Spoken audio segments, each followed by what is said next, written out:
आपका स्वागत है। मैं हूं आपके साथ आशा सरमाल। चलिए शुरुआत करते हैं जम्मू कश्मीर से जुड़ी खबरों की। जम्मू कश्मीर में भ्रष्टाचार और बेरोजगारी की चरम पर पहुंचने का आरोप लगाते हुए आम आदमी पार्टी सड़कों पर उतर आई है। आम आदमी पार्टी ने जम्मू कश्मीर में आज हर विधानसभा क्षेत्र में पदयात्राएं कर अपना विरोध जता दिया है। आम आदमी पार्टी का आरोप है कि जम्मू कश्मीर में आज के दौर में रोजगार के लिए हो रहे प्रदर्शन और भ्रष्टाचार के सामने यहां पूरी तरह आप देखिए किस तरह से मामले देखने को मिल रहे हैं। सरकार की व्यवस्था पूरी तरह आप देखिए मुंह बोलता यहां प्रमाण जो है वो पेश करती हुई नजर आ रही है। 4 तस्वीरें आपके सामने, जहां आप देखिए जम्मू में प्रदर्शन, सांबा, कठुआ, उधमपुर और पूरी तरह आप देखिए किस तरह से आम आदमी पार्टी जो है वो सरकार के खिलाफ लामबंद होती हुई आज नजर आई है।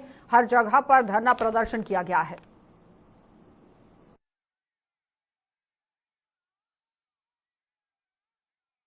आज जम्मू कश्मीर के अंदर बेरोजगारी चरम सीमा पे है, भ्रष्टाचार चरम सीमा पे है, भर्तियों में धांधली हो रही है, नौजवान त्रस्त हो रहे हैं। जहां पे महंगाई तो छोड़िए, जिस तरीके से आज लोगों को घर चलाना मुश्किल हो चुका है, तो लिहाजा आज आम आदमी पार्टी का इस सरकार को चेताने के लिए कि नौजवान जो कि किसी भी समाज की पीढ़ी है, रीढ़ की हड्डी है, इस राष्ट्र की धरोहर है, इस राष्ट्र का भविष्य है, उस नौजवान को आप इस तरीके से सड़कों के ऊपर प्रदर्शन करते आम आदमी पार्टी नहीं दे सकती।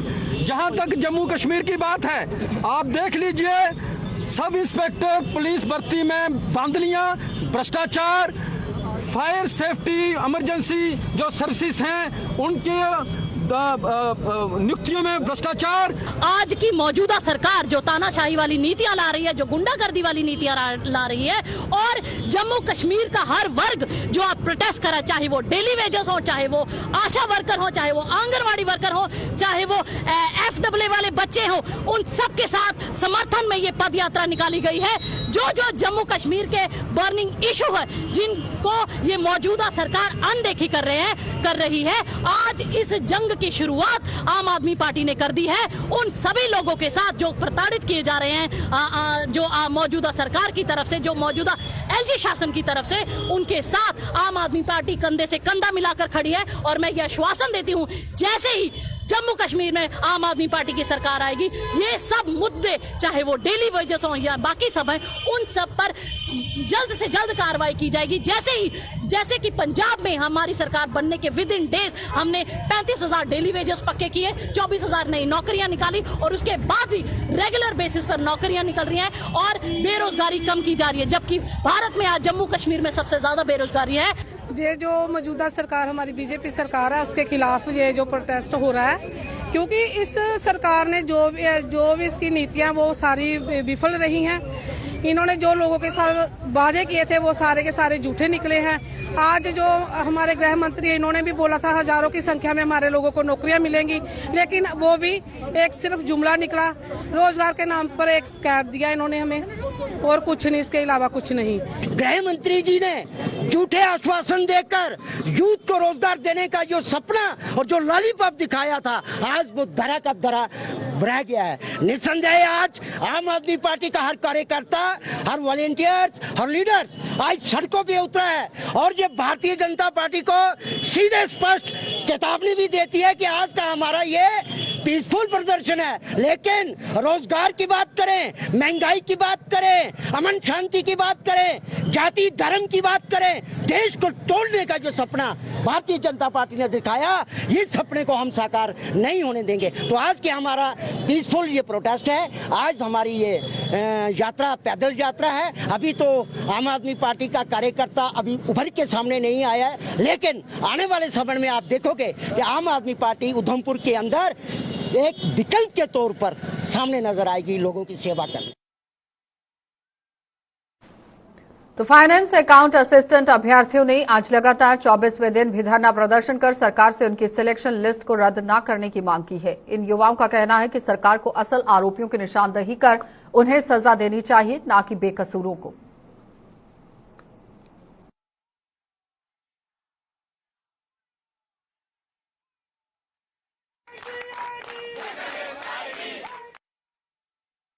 और 24th डे वही सेम डिमांड्स हमारी सर स्टार्टिंग से अभी तक की जो लिस्ट है उसको स्क्रैप ना किया जाए, बाकी सरकार है सर, सरकार के पास पावर है, सरकार जो चाहे वो कर सकती है। हम लोगों के पास ना ही राइट है उनको रोकने का, ना ही हम चाहते हैं कि हम उनको रोकें। अगर उनको लिस्ट में कोई भी कल्प्रिट मिलता है किसी भी एंगल से, अगर उनके पास कोई भी सोर्सेज हैं ऐसे सर, वो आए निकालें।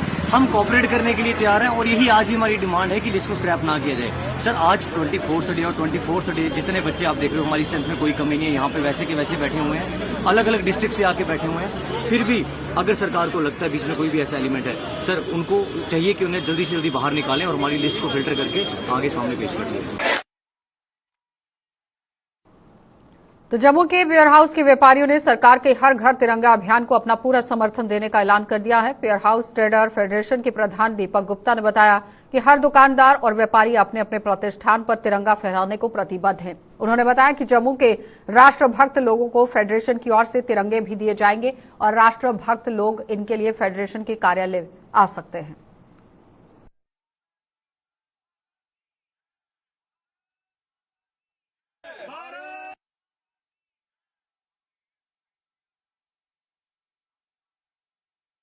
पूरे व्यापारी संगठन और पूरे दुकानदार जो है अपनी अपनी दुकानों के ऊपर तिरंगा लहराएंगे और साथ में जम्मू के शहरवासी हमने ये भी घोषणा की है कि जिसको अगर तिरंगा नहीं मिलता है, हमारी ट्रेडर फेडरेशन के ऑफिस में आके हर एक राष्ट्रभक्त जो है, हर एक दुकानदार जो है और हमारे ऑफिस में आके तिरंगा ले सकता है।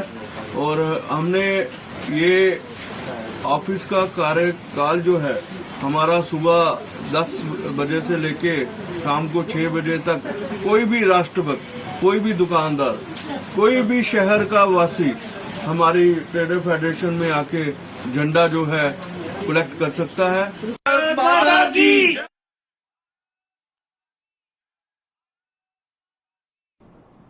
अस्थायी सफाई कर्मचारियों को नियमित न करने और 2.5 दिन के वेतन सहित अन्य मांगे पूरी न होने के विरोध में जम्मू के सफाई कर्मचारियों ने आंदोलन की शुरुआत करने का ऐलान कर दिया है।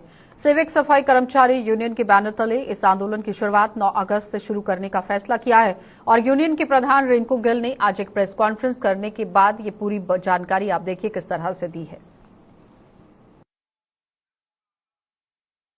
9 तारीख को हमारा पहला धरना होगा, उसके बाद में 17 तारीख को प्रोटेस्ट होगा, 18 तारीख को जम्मू म्युनिसिपल कॉर्पोरेशन का एक जो मुलाजम है वो सड़कों पर उतरेगा, क्योंकि काफी लंबे समय से हमारी डिमांडें हैं जो कि 7 साल कवर कर चुका 600 आदमी अभी तक उनको परमानेंट नहीं किया। 4 साल हो चुके हैं जिन्होंने फॉर्म फिल किए हुए हैं कैजुअल के, अभी तक उनकी जो फाइनल लिस्ट है वो नहीं लगा रहे हैं।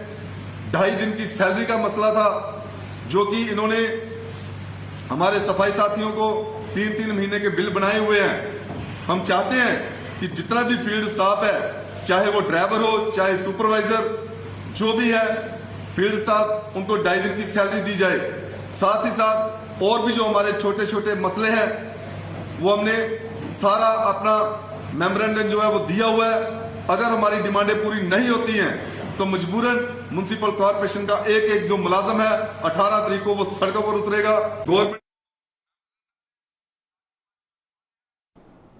तो कठुआ जिले में आज से यहां आरंडी की फसल जो है उसकी बुआई की प्रक्रिया शुरू हो गई है और कृषि विभाग ने औद्योगिक के साथ साथ आप देखिए प्रौद्योगिक दौर पर भी किस तरह से लौटने के बाद आप देखिए किस तरह से शुरुआत इसकी हो रही है। इलाके में आज ये फसल लगानी शुरू कर दी गई और उसके साथ ही जिले के डीसी राहुल पांडे से भी इस प्रक्रिया की शुरुआत करवाई गई है।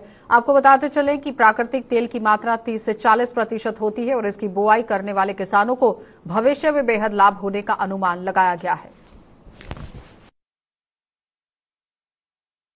हमारा ये जो कंडी का एरिया है इसमें खास समस्या पहले से रही है, इसमें आतंक होता है बंदरों का और उसकी वजह से फसल को नुकसान भी होता है। तो उसी में एक नया प्रयोग करने का कृषि विभाग द्वारा कोशिश की गई है, जिसमें कैस्टर की फसल जो आपने कहा अरंडी की फसल लगाने की शुरुआत की जा रही है और हम उम्मीद करते हैं कि इस फसल के माध्यम से हमारे किसानों को आर्थिक रूप से भी आय होगी और इस क्षेत्र का विकास भी है। और इस शुरुआत को हमारा प्रयास यही है कि पूरे क्षेत्र में बढ़ा के हम ज़्यादा से ज़्यादा जनपद के एरिया को कवर कर सकें। तो आगे अभी प्रगति जैसे होगी उसके हिसाब से हम इस योजना को आगे बढ़ाएंगे।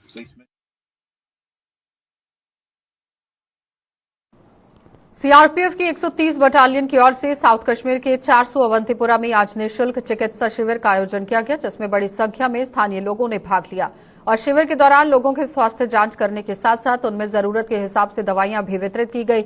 और इस मौके पर सीआरपीएफ कमांडेंट जो कि हिलाल फिरोज हैं, डिप्टी कमांडेंट उमेश यादव और यूनिट के अन्य अधिकारियों के अलावा जम्मू कश्मीर पुलिस के कई अधिकारी भी यहां पर मौजूद रहे। और मीडिया से बातचीत करते हुए कमांडेंट हिलाल फिरोज ने कहा कि सीआरपीएफ ने हमेशा लोगों की सेवा की है और ऐसे कार्यक्रमों के जरिए हमेशा लोगों की सेवा की जाती रहेगी। जान सेहत एक बहुत ही अहम मुद्दा है। गुरबा और मसाकीन को अद्वियात नहीं मिल पाती है, ना अच्छे डॉक्टरों की दस्तयाबी हासिल हो सकती है। इसी ज़िम्मन में जब 400 की आवाम ने हमसे रिक्वेस्ट किया कि आप यहाँ की तिब्बी कैंप लगाएं ताकि लोग इससे इस्तेफादा कर सकें, इसी सिलसिले में आज हम यहाँ आए हैं। लोगों की खिदमत और बड़े पैमाने पे लोग शामिल हो रहे हैं, जिनमें बच्चे, बूढ़े, गुरबा और मसाकीन हैं। हम उम्मीद करते हैं कि ऐसा आगे भी लगाते रहेंगे और लोगों की खिदमत करते रहेंगे।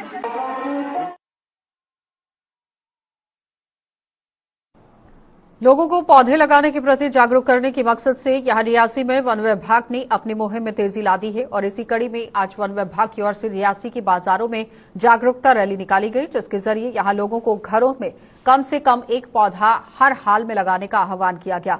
इस रैली में वन विभाग के स्टाफ के अलावा पुलिसकर्मी व विभिन्न शिक्षण संस्थानों के बच्चे भी शामिल हुए, जिन्होंने लोगों को पेड़ों और जंगलों के महत्व की भी जानकारी दी।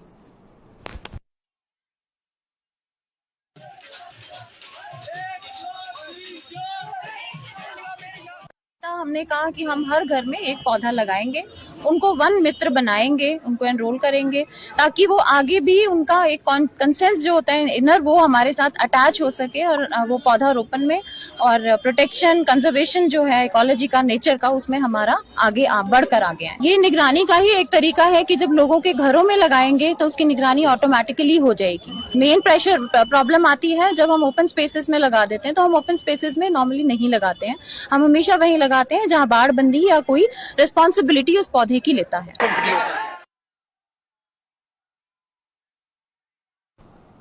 पिछले दिनों 31 जुलाई को सुरनकोट में आई हुई प्राकृतिक आपदा से हुई तबाही से पीड़ित लोगों ने सरकार से राहत पैकेज की मांग की है और इस संबंध में सुरनकोट में आयोजित एक प्रेस कॉन्फ्रेंस के दौरान पंचायत के सदस्यों ने उपराज्यपाल प्रशासन पर अनदेखी का आरोप लगा दिया।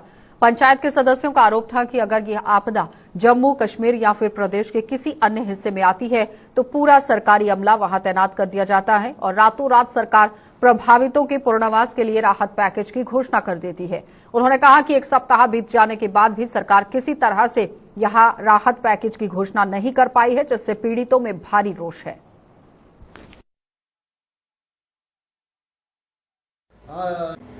चेक पोस्ट से लेके हाड़ी मोला तक कोई ऐसी दुकान नहीं बची, कोई ऐसा घर नहीं बचा जिसके अंदर पानी ना गया हो। लोगों का करोड़ों का नुकसान हुआ है। इसके अंदर मेरी अर्जी इंतजामिया से ही गुजारिश है कि अगर कोई इस तरह का हादसा रंगत में या जम्मू में या डोडा किश्तवाड़ के अंदर होता है तो ठीक आधे घंटे के बाद जो है पैकेज वहाँ पे अनाउंस किया जाता है, लेकिन यहाँ पे किसी को टच से बस नहीं। यहाँ पे सिर्फ लोकल एडमिनिस्ट्रेशन आई।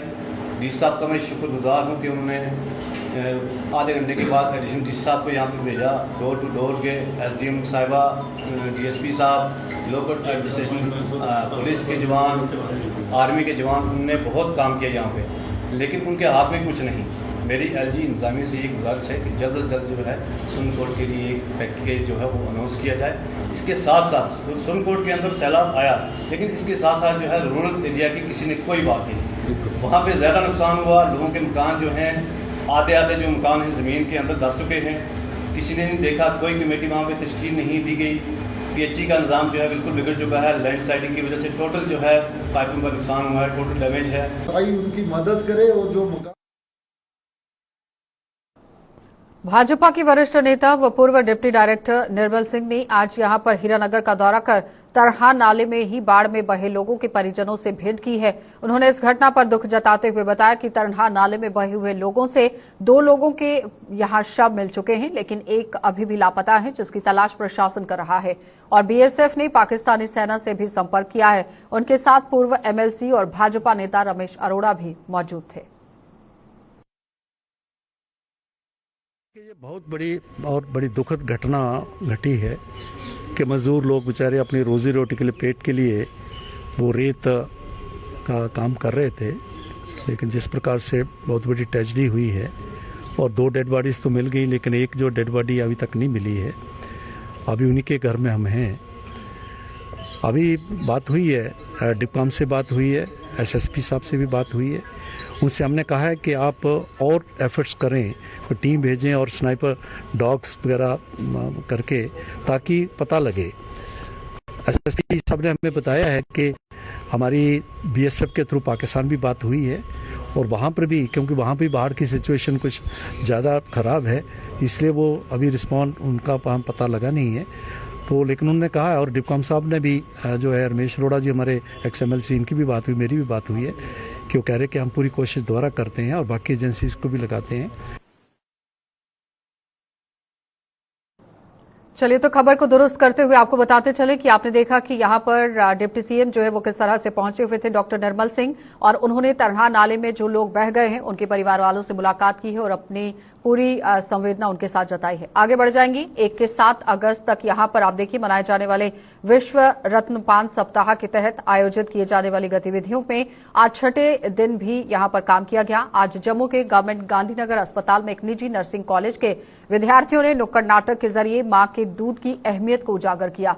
इस नुक्कड़ नाटक में बताया गया कि मां का दूध जहां बच्चों को तंदुरुस्त रखने में अहम भूमिका निभाता है, तो वहीं मां के स्वास्थ्य के लिए भी स्तनपान बेहद कारगर साबित होता है।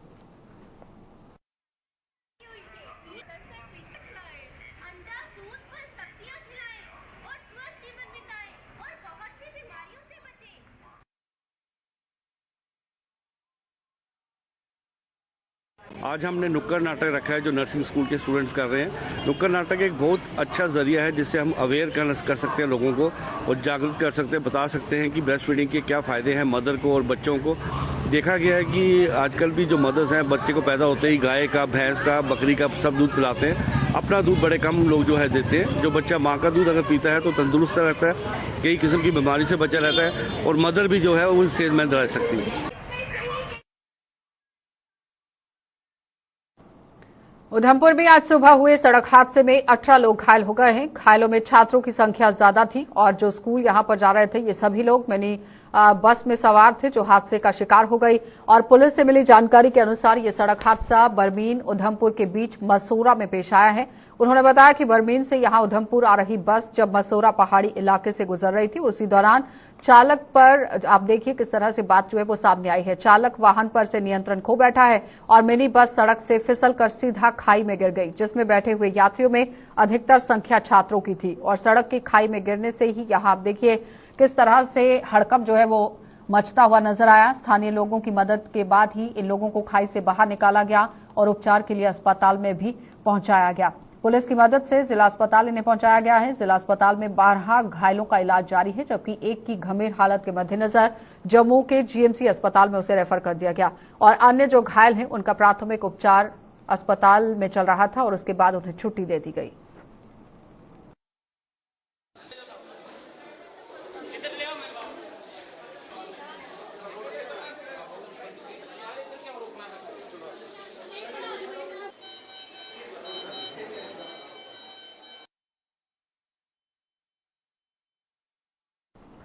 सुंदरबनी के डीडीसी सदस्य अरुण शर्मा द्वारा दलित समाज के खिलाफ अभद्र भाषा का उपयोग करने वाला एक मामला सामने आया है जो तूल पकड़ता जा रहा है। इस मामले को लेकर जम्मू में आज दलित समाज ने प्रदर्शन कर दिया और प्रदर्शन की अगुवाई कर रहे यहां श्यामलाल बसंत ने ही इस घटना की कड़े शब्दों में निंदा करते हुए ऐसी मानसिकता रखने वाले डीडीसी सदस्य के खिलाफ कड़ी कार्रवाई करने की मांग की।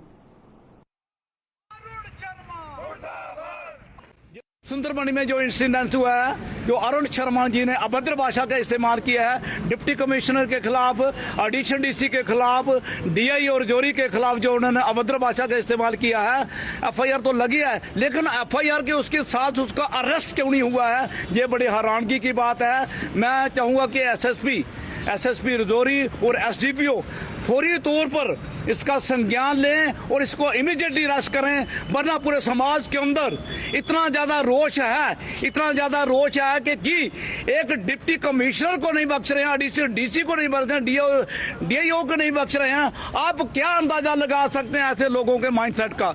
और एक रिस्पॉन्सिबल आदमी है।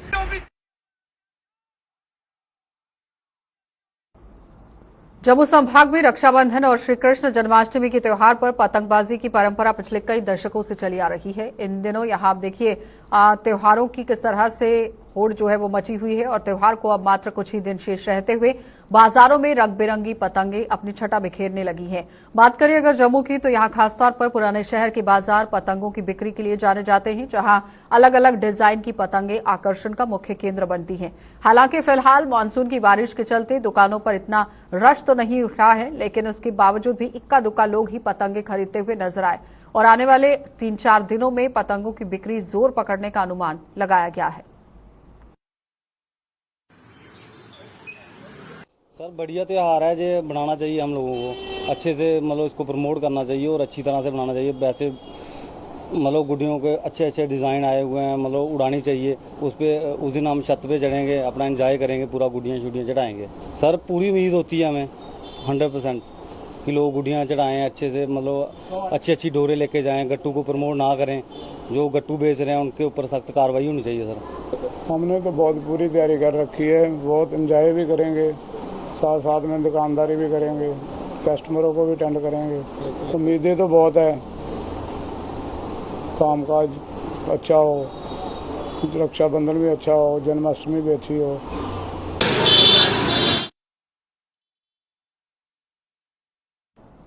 तो जम्मू की पंचायत रायपुर अपर ए के लोगों ने यहां आप देखिए पानी को लेकर किस तरह से अपना रोष दिखाया है। पीने के पानी की किल्लत से ये लोग जूझ रहे हैं। स्थानीय सरपंच रीता देवी का आरोप है कि उनकी पंचायत में पानी के 3 ट्यूबवेल हैं, लेकिन इसके बावजूद भी लोग पीने की पानी की एक एक बूंद के लिए तरस रहे हैं।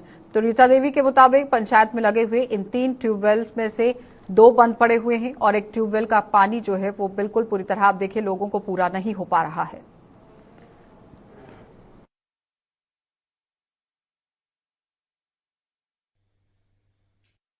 मेरी पंचायत में 3 ट्यूबवेल हैं, 2 तो बंद पड़े हैं। तो 15-20 दिन से पानी नहीं आ रहा है, लोगों को बड़ी प्रॉब्लम है और बहुत सारे लीकेज भी है। और मैकेनिकल जेई हैं जो मैंने उनसे बात भी की है, उन्होंने मेरा फ़ोन नहीं उठाया और मैंने कहा कि लोगों को बड़ी प्रॉब्लम है कि आप आओ यहाँ देखो कि मोटरों का क्या हाल है और वो सप्लाई कहाँ से जाएगी लोगों को। कुछ मेरी पंचायत में ऐसी बाड़ें हैं जहाँ पर गाड़ी भी नहीं जा सकती और वहाँ लोगों को इतनी प्रॉब्लम हो रही है, इतनी 20-20 दिन, जब 15 दिन हमारी हफ्ते के बाद एक सप्लाई लगती है 6 दिन के बाद। अच्छा फिर वो जब एक मोटर खराब हो जाएगी, 15 दिन के बाद लोगों को पानी मिल रहा है, वो कहाँ से पानी पियेंगे? इतनी प्रॉब्लम है। मैं तो डिपार्टमेंट से बोलूँगी, जो कंसर्न जेई हैं उनसे बोलूँगी, जो लीकेज वाले हैं वो लीकेज ठीक करें, तो जो ट्यूबवेल पे जो मोटरें खराब हैं उनको ठीक करें, यानी कि लोगों की प्रॉब्लम जो है वो सही मतलब सही समय पे ठीक हो कि लोगों को पानी मिले। यही मेरी बस यही बात है कि मैं यही रखना चाहता हूँ। प्रॉब्लम ये है कि जहाँ पर पानी हमें 15-20 दिन के बाद, जहाँ पर एक्सीडेंट साहब आए थे, उन्होंने हमें बोला था हमें आपकी मोटरें जैसे ठीक कर देंगे, चला देंगे, लेकिन महीने से ना वो आए ना जहाँ पर कोई मोटर। 1 हफ्ते का उन्होंने टाइम दिया था, वहाँ पर कोई भी आया, ना जूनियर इंजीनियर आया, ना कोई इंस्पेक्टर आया, ना कोई एक्सीडेंट साहब आया। उन्होंने बोला भी था हम आएंगे और ये कर देंगे, नहीं किया। उसके बाद जो पानी जो आता है हमें बाई ग्रेविटी का पानी, मुझे खुद मैं अपने पर्सनल कह रहा हूँ, मुझे 1 महीना हुआ पानी यहाँ पर आए हुए मेरे बाई ग्रेविटी पानी। दूसरों का पानी फिर भी 10-15 दिन के बाद आ जाता है, क्योंकि डेली वेजेस जो हैं वो हड़ताल पर हैं, काम कोई करता नहीं है। इंचार्ज कहता है मेरे घर में भी पानी नहीं है, आप दफ्तर वालों को बोलो, दफ्तर वाले कोई एक्शन नहीं लेते हैं। यही हमारी प्रॉब्लम। तो सरकार द्वारा जनता को सड़कें, बिजली और पानी जैसी बुनियादी सुविधाएं यहां उपलब्ध कराने के लिए आए दिन दावे किए जा रहे हैं, लेकिन सरकार के इन दावों में कितनी सच्चाई है इसकी पोल खोल रहे हैं आरसपुरा के गांव कुतुब निजाम के लोग। और ग्रामीणों के मुताबिक आजादी के बाद प्रदेश में कई सरकारें आई हैं, लेकिन उनके गांव की संपर्क की जो सड़कें हैं वो अभी तक नहीं बन पाई हैं। तो इन लोगों के मुताबिक कई बार वो इस सड़क के निर्माण को लेकर सरकार व विभिन्न राजनीतिक दलों के नेताओं से गुहार लगा चुके हैं, लेकिन सिवाय आश्वासनों के उन्हें अभी तक कुछ नहीं मिला है।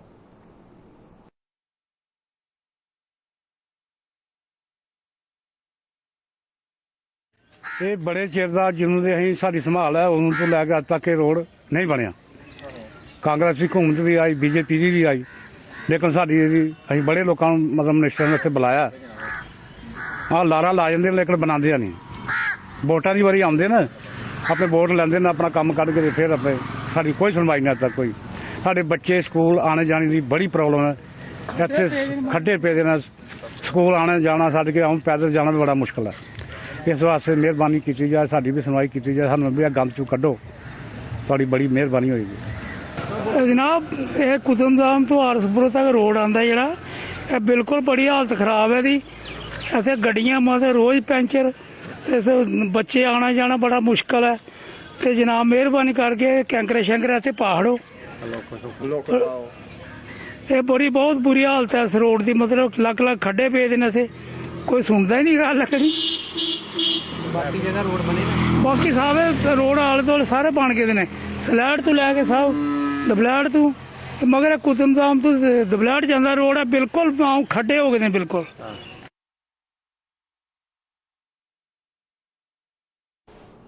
तो 10वीं और 12वीं की परीक्षाओं को पास करने वाले जम्मू के वार्ड नंबर 3 के मेधावी बच्चों को सम्मानित किया गया। इस संबंध में वार्ड के पार्षद नरोत्तम शर्मा ने एक कार्यक्रम का आयोजन किया था, जिसमें पूर्व डिप्टी सीएम कविंद्र गुप्ता और पूर्व राज्य मंत्री जो कि प्रिया सेठी हैं, इन बच्चों को सर्टिफिकेट देकर उनकी पीठ भी इन्होंने थपथपाई थी।